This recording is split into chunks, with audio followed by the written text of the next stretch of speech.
Но отсъствието на Родриго Мунис от състав.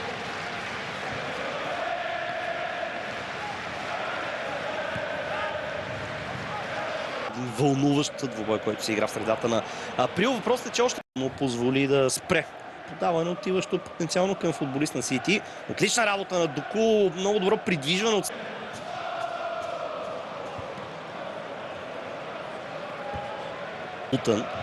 През миналия сезон на победа, която беше постигната от Фулъм с 4-2, нито един от предишните 6 свои последни матча за сезон.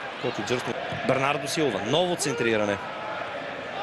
Към Доку беше насочена топката, сблъсък.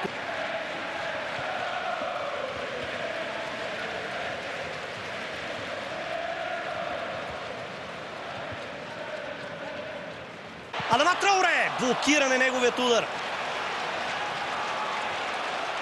Ето го отговор от Котиджърс. Отдаденост.